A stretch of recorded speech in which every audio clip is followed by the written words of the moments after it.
All right, so it's Erev Rosh Chodesh Tammuz Tafshinayintet, and we are studying Shmuel I, chapter 9, verse 3. And this is the chapter where we're switching from the era of the judges to the era of the kings. And in fact, we will be able to see exactly the moment that changed from the time of the Shoftim to the time of the era of the kings. It's that exact, when God decides to do something, and it's very, very. It happens like in Yetziat Mitzrayim, b'chatzot halayla, exactly at midnight. So that's B'diuk. So we identified the candidate for the first king. His name is Shaul. He doesn't know yet. Nobody knows him yet. He's a 50-year-old, very tall, very handsome, very special guy, very humble guy, and he's lives in a place called, in a city called Giv'ah, which is the location where the atrocity happened with the Pilegesh, right? He is from the tribe of Benjamin. His father is a significant guy. His name is Kish. He's a Gibor Chayil, and he himself also is an accomplished warrior. He was in the war with the Philistines 10 years ago or so, maybe a little less than 10 years ago, and he's the one that was able to capture more than 10 years, 10 years and a little bit maybe, and he was able to capture the tablets and save them from the ark. They captured the ark. He brought back the tablets, and now we're going into a very roundabout way to break the news to Shaul that he is the first king. We said before that it was before the time. It was before the time, the official time that God decided that the Jews are going to start having kings. That now it's a little early. But the Jews were demanding it, and God agreed that it's okay, we'll just give them what they needed. So the whole way that Shaul became a king was very, very secretive, hush, nobody knew about it, and Shaul suffered throughout his a short time as a king. David also suffered very much for a period of time, and his becoming a king, when he was anointed as a king, it was also in a hush-hush way, very secretive way. It's all in order to show us and to teach us that indeed it was before the time. We weren't ready. It wasn't like a big ceremony, like a king. We would expect a king to start their reign in. It's like Claudius. Anointed in secret. He was hiding behind a curtain. So we are in Pasuk Gimel, and we're starting. That was the Wizard of Oz.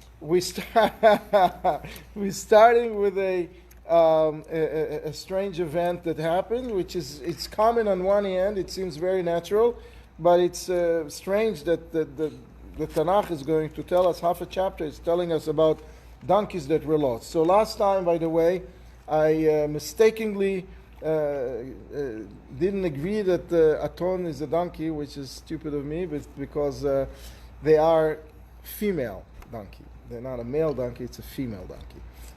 They're not a mule. Mule is a pirda, but Aton is a female donkey. I think your wife had it correct, right? I think it might have, yeah. She's always correct, exactly. This line here where it says, "Yishikmo v'mala gavoa mikol ha'am." That's interpreted to mean that he's much taller than him. He was physically taller, and spiritually taller. As we said before, a couple of words before, there is no one more worthy of being a king in the entire nation except him, which is a mighty, testimony. Because in the Mitzvah it says Nichtefo, so it means what, from his shoulder? From his shoulder up. He's everybody's top of the head got to his shoulders, and he was, standing head and shoulders above everybody. That's where this saying is coming from. ותאבדנה האתונות לקיש אבי שאול. So he lost 3 female donkeys. ויאמר קיש אל שאול בנו, קח נא איתך את אחד מהנערים וקום לך בקש את האתונות. So Kish told his son, Shaul, take one of the boys and rise up and go look for the donkeys. Now, a couple of things here to pay attention to. First of all, in several places in Tanakh, we are mentioning Ne'arim, the guys. One of them, common one we say every morning, is when Avraham went to Har HaMoriah and he took boys with him. So whenever we mention boys, those are special people. They're not just shmendriks, but it's not important for us to know their name, but they're not just regular, someone who you picked up on a corner to help you paint the house. It's they're real interesting people, and we will see that nar, that boy, contributes to the story a whole lot and sort of steer it in the right direction in a very interesting and scholarly way, so to speak. So that's number one. Number two, it's sort of strange that Kish, who had a household full of people who can help, a bunch of boys that help. He doesn't send just the boys to find the donkeys. He's sending his son, a 50-year-old son, to find the donkeys. That's not common. It didn't make sense. And almost everything here in the story doesn't really make sense. We see clearly it's the hand of God steering the situation, steering the events here step by step. And he tells him, and he's saying something also very strange language. Instead of lech bakeshet, go, it says kum lech, rise up, and to signify that indeed in this trip he's going to rise up. That's the rise of Saul in this story. The rabbis are saying if you put the kum lech together, the words together, it says mem lamed chaf sofit. This is melech. The kum become a melech, right? Rise up and become a king. He said and didn't know what he said. Obviously, Kish was wasn't clued in on the plan, but God made it so that his words matched what's going to happen. Now, very common on the one hand, but sort of strange language. Vayavo be'Ephraim. So he's taking a big trip. He's taking a 3-day trip to find the donkeys, and he's covering a lot of ground. Giv'ah is a little bit is a little west of Jerusalem. He's going first southeast toward the Jordan River, towards the Dead Sea.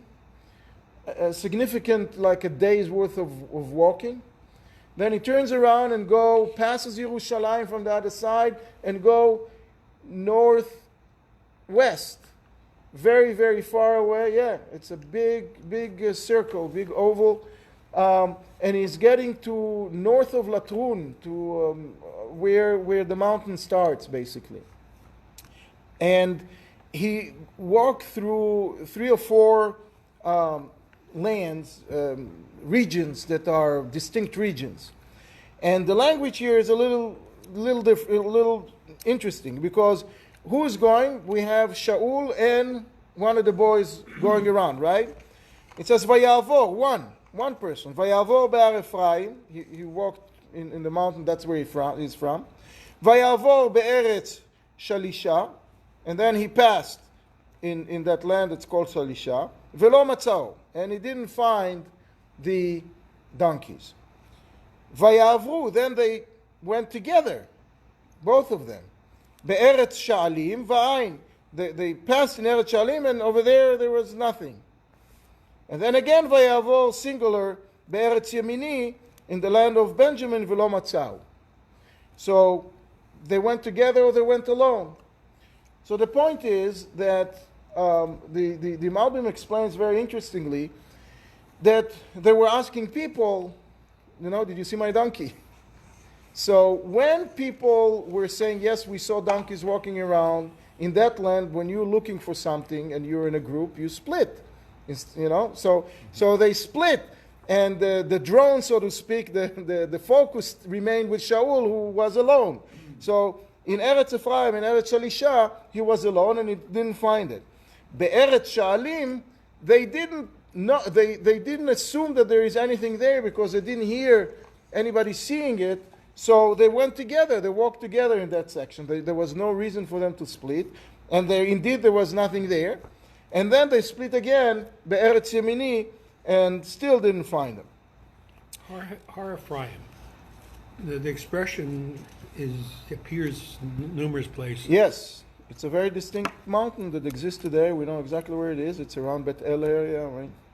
Shiloh, Bet El, Shechem. That's how we find that. Where do you see that they went for 3 days?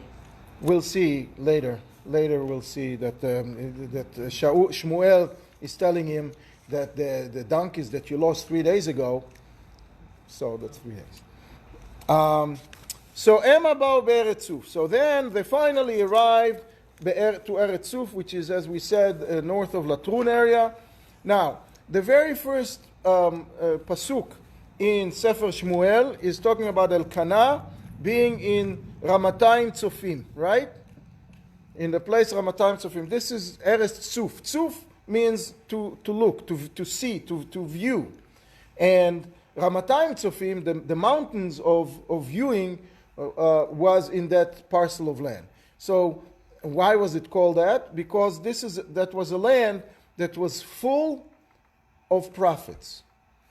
As we mentioned, this is the time in our history that prophecy becomes commonplace. At the time of the judges, it wasn't, and now it suddenly is. And you have schools for prophets. You have people. You have matriculated schools for prophets, and you had prophet summa cum laude, and. Non-profit institutions. Non-for-profit, right. So he's arriving in that land, in the land where you have all of, in the prophet belt. V'Shaul amar lenaro. So now, If you're going to go look for three... if you see donkeys, that's right. You go to a yeshiva, you have a whole bunch of donkeys sitting there. V'Shaul amar lenaro asher imo. So Shaul told this boy that was with him.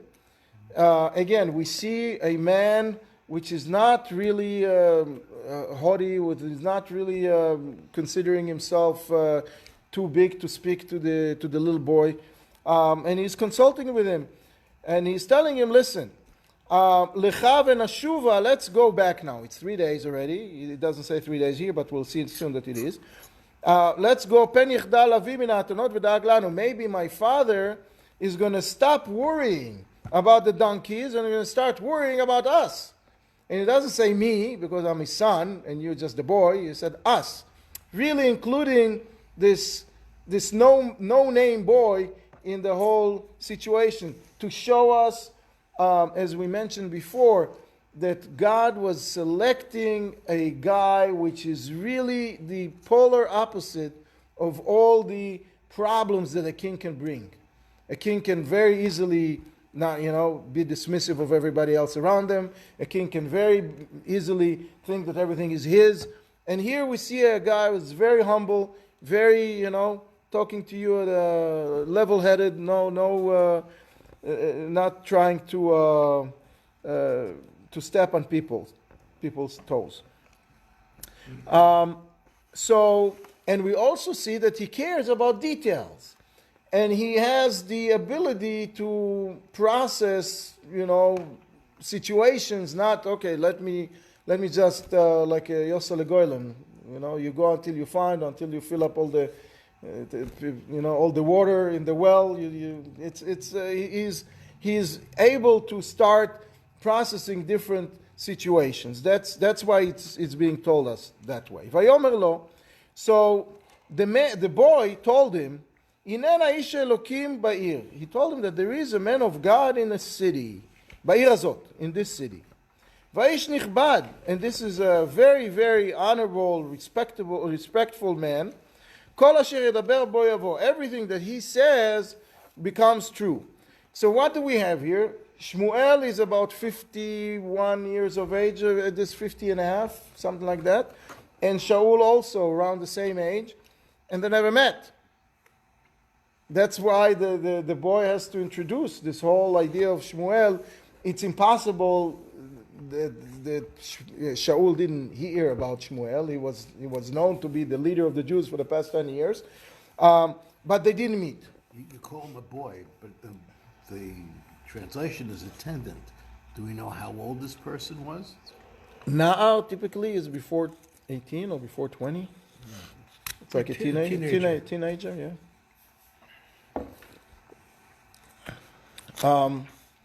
Anyway, so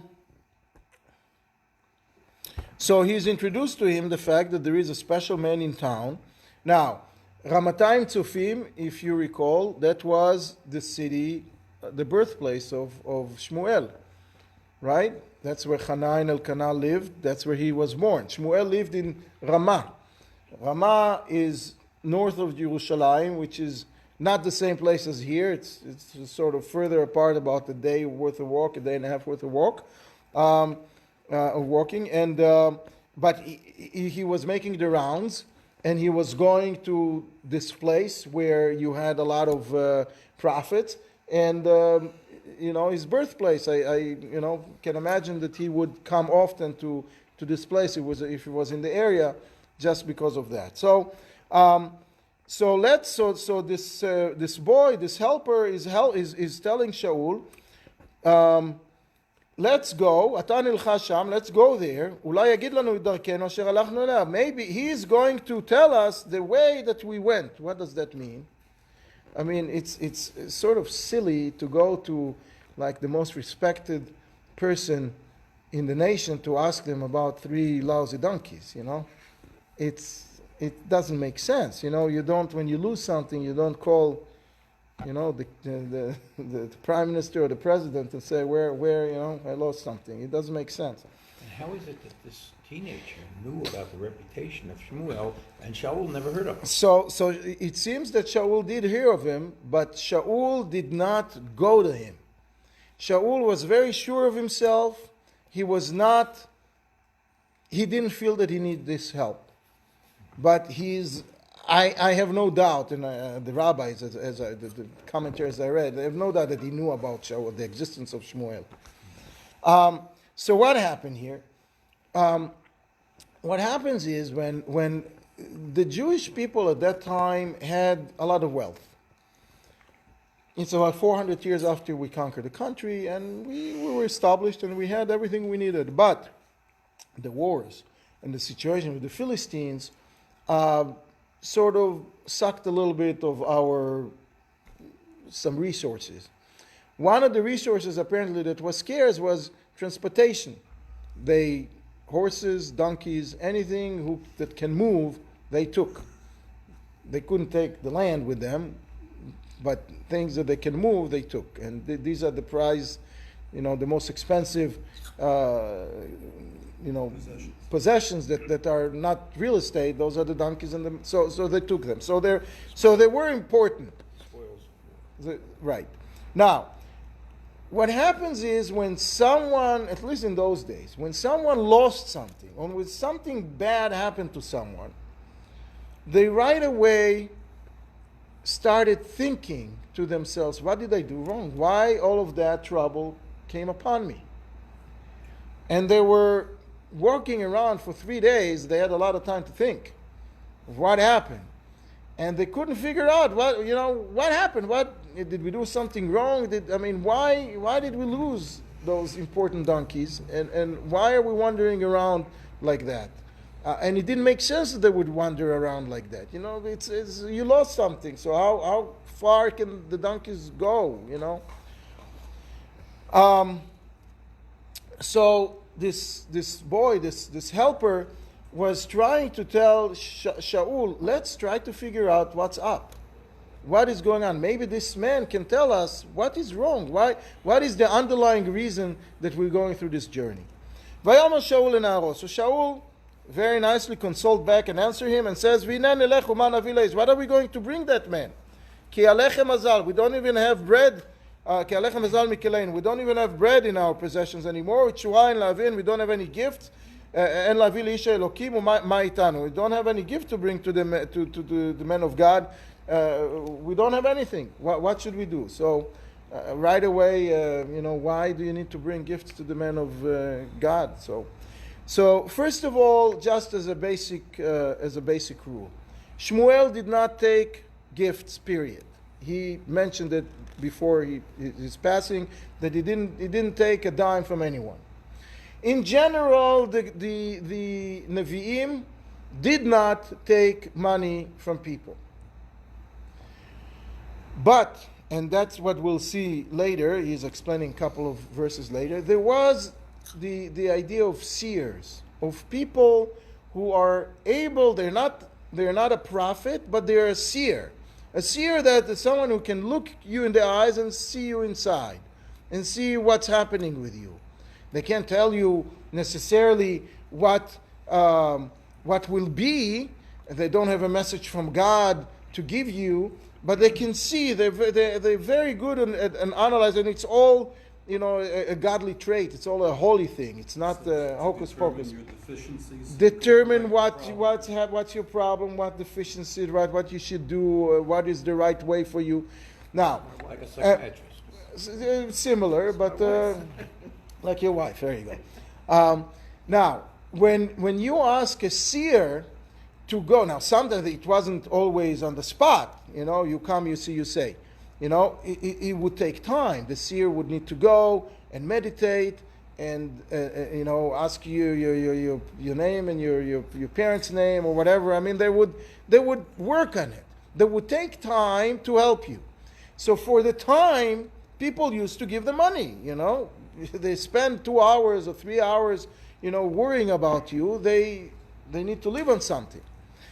There is also another thing that the rabbis, later on, when we had yeshivas at the time of the Tanaim and Amoraim, whoever wanted to come and listen would have to pay his way, even a small penny to give. And as we recall, Hillel Azaken, when he was young, didn't have money, and he was sneaking in, look from the chimney, listening from the chimney, and then he fainted, and it's so we see that people would pay for that. So what would happen with that money? The money would go to sustain the yeshiva bochrim, not the rabbi, typically, and the money would go. Sometimes the rabbis would just give it to the poor people if they didn't have.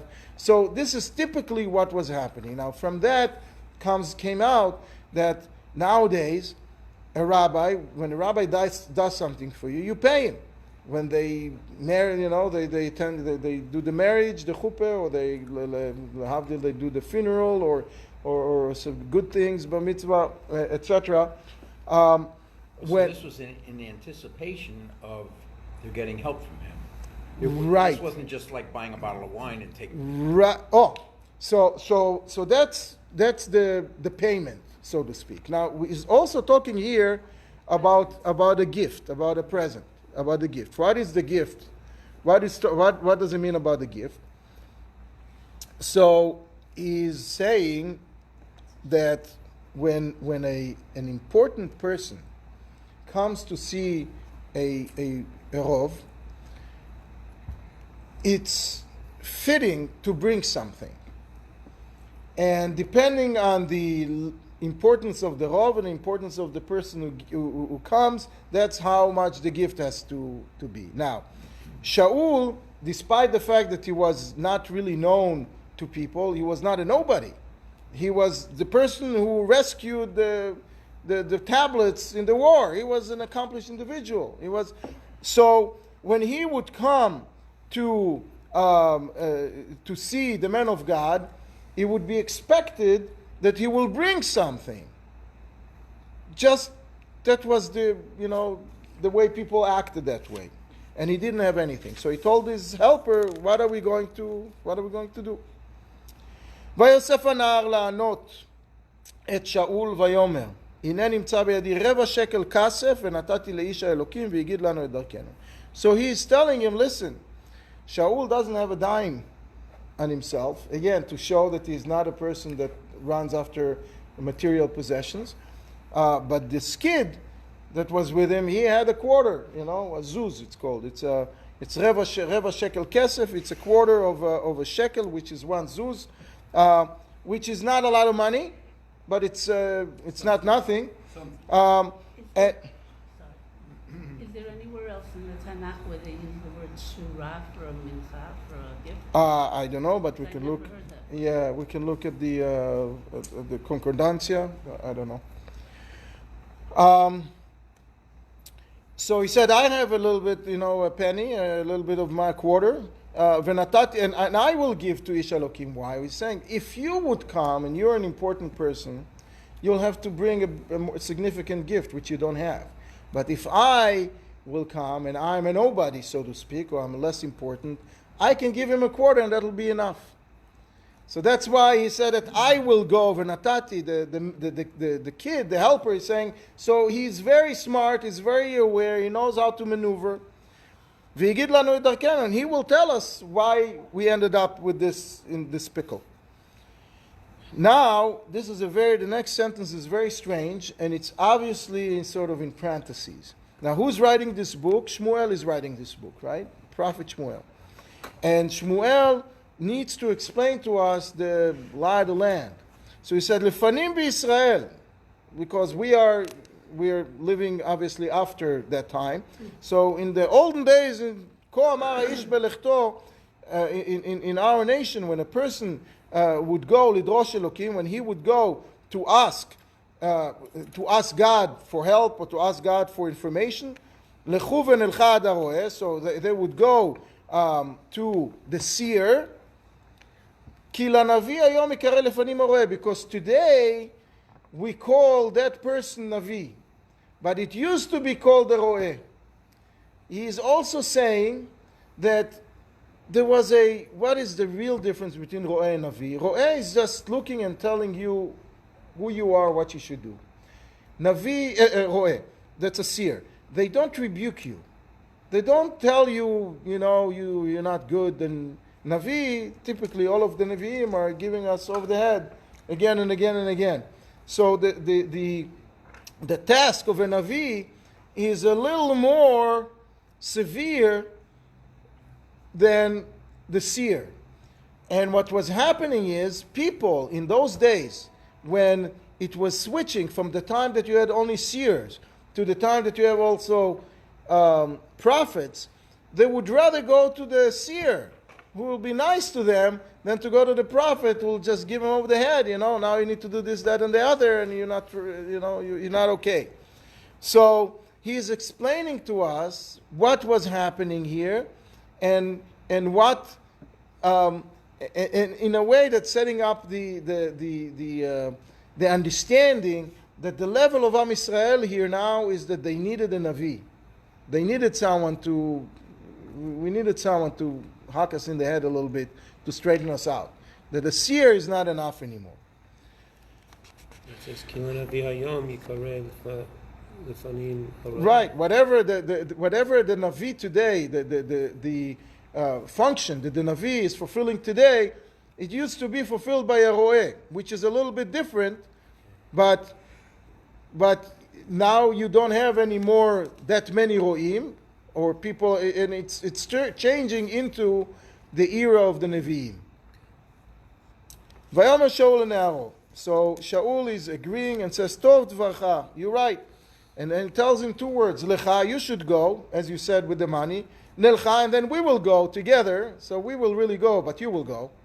Vayelchu, and then they went, El ha'ir asher sham Isha Elokim, and they went to that city where the man of God is. Now the city was on a hill, as we recall. Ramatayim Tzofim, that was the main city in the area of Tzuf, and it's a hilly location.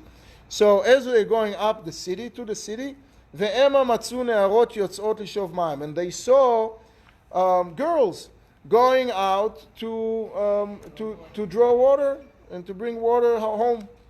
And so they asked them, did you see the roeh? Did you see the seer? Is there a seer around? Now, just a little bit of a key word. You think he'd ask the girls if they saw the donkeys? Solve their problem. I think that they've sort of given up on finding the donkeys at this point, and they just wanted, Shaul at least wanted to just go back home. Now, whenever in the Tanakh we have girls coming to draw water, it's always a good sign. It was a good sign when Jacob met Rachel drawing water, right? And it was a good sign when Eliezer found the girls drawing water, and on account of that he found Rivka. And Moshe Rabbeinu, when he came and he drew and he found his wife. So it's a momentous occasion. I mean, it's a good sign. Now, when someone is, as you're doing something, is asking you, did you see the roeh? What is the answer that you would say? Either yes, it's over there, or no. It's very simple, short couple of words. Here we have two sentences, a very long, convoluted answer with a lot of details, too much details. So you said they were flirting with him. Exactly. They were flirting with him, number one. Number two, God was, as we said, that there was an exact moment when Shmuel and Shaul needed to meet, as we will see soon, and we needed to sort of draw some more time, run the clock a little bit, and Shaul, as he was getting closer. So they all understand afterwards that it was that kind of a meeting. It wasn't, the coincidence was not really a coincidence. So what did they say? So they said, now, because they were flirting, as they started answering both of them, but very quickly they ignored the boy and looked at the handsome, tall guy. Yeah, there is in front of you, talking to one.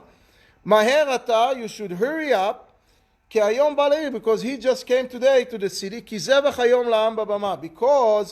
there is today a special, what? A special sacrifice in the Bama. What is the Bama? We know that in those days, in order to sacrifice Korban Shlamim to God, you didn't need to go to the central Mishkan, not Mishkan, Mikdash at the time, and you could have done it in your own backyard. Now, what usually was happening, in the center of the city, there was this kind of a Bama. And near that Bama, there was a little bit of a house, where the judges would sit, where the government agency would be. People, it was an important place. And typically, in those days, people did not eat meat on a regular basis. It was an agricultural society. They ate more grain, fruit, vegetables. It was a special occasion when they ate meat. And in order to make this more special, they would combine some sort of a sacrifice with it. Because when you sacrifice Korban Shlamim, you have to bring certain pieces, mostly the pieces that you can eat anyway because they're not kosher. You bring on to the altar. And then there was another, there should have been another piece given to the Kohanim, but this is only the piece, the gifts to the Kohanim from the sacrifice of Shlamim is only in effect when the sacrifice is happening in the central location in Bet HaMikdash. In the private bamot, in the private podiums, there was no such need, there was no such obligation. So basically most of the animal would be eaten by the people. So they would make a party. Now, this party, as we will see, was all orchestrated by Shmuel, because he wanted everybody to know that this is something special happening here. Anyway, so he was going to the city. He was arriving at the city because that's the day that they would sacrifice a special sacrifice in the Bama. And so the girls are continuing to tell him the directions. So when you come to the city, to right away go look for him. Before he goes up, before he goes up to the podium, le'echol, to eat. Why? Because everybody will be waiting for him, and as soon as he's going to go up to the podium, that's the end of the ability to have a private audience with him. He's going to be busy with the people, and then the next day he's not going to be around anymore. He's going to continue on. That was the pattern. So, everybody's waiting for him, so you better hurry. Why? Because there is a halacha that when you eat from zevach hashlamim, you have to say a special bracha. Asher kitshanu mitzvotav v'tzivanu le'echol zevach. So he is the one, because he is the most important person in the group. He is the one that would make this bracha, and later on, the feast will start. Everybody will eat. All of those who were called, all of the invitees. And now you should go together. They're going back now. They're going back now to talk to both of them, because they didn't want to be that obvious. So now you both go and find him, because today we'll find him. Tomorrow is a whole other day. So they went up to the city. So as they are entering the city, and this is why we needed an extra few minutes to sort of run the clock with those ladies outside the city. Shmuel exactly is coming down from where he was, heading to that podium, to that bama, in order to start the procedures there. All right. Now we're going back for a little bit background information. V'Hashem gila et ozen Shmuel yom echad lifnei bo Shaul lemor. So God, what? Gala, yeah. That God revealed to Shmuel one day prior that, what did he reveal to him? He revealed to him the exact moment that we are going to switch from judges to kings. Ka'et machar. Today, right now, at this time of day, tomorrow, I'm going to send to you, Eshlach elecha, ish me'eretz Binyamin, a man from the land of Benjamin. He doesn't tell him his name is Shaul. He doesn't give him any other sign. He's just a man, again, to tell us that this was all in a secret way. It's all very roundabout, so to speak. Umeshachto lenagid, and you're going to anoint him. You're going to pour on him this. You're going to pour on him the oil, but it's 1 second. I saw something interesting here. That the way the anointment happened is that he would pour oil on his head, and the oil signifies the holiness of God coming down upon that person. So he told him that he's going to that today, the next day, tomorrow, at this moment, at this time of day, a man from Benjamin will come, and you're going to anoint him, but not to a king. Nagid. Nagid means an important person, a person who is going to steer the people, and a person who is going to hold on to the kingdom until the real king is going to come, which is David HaMelech. So, and he's talking about the Jewish people in a very fun way. Al Ami Israel, he doesn't just say Israel. So this man is going to be in charge of my people. V'oshia et ami miyad Plishtim, and he's going to save them from the Philistines, because at this time, even though 10 years ago they were defeated, now Shmuel is old. Now they They had a new election, so they have new people, and they still oppressing us. They came back to us to oppress us.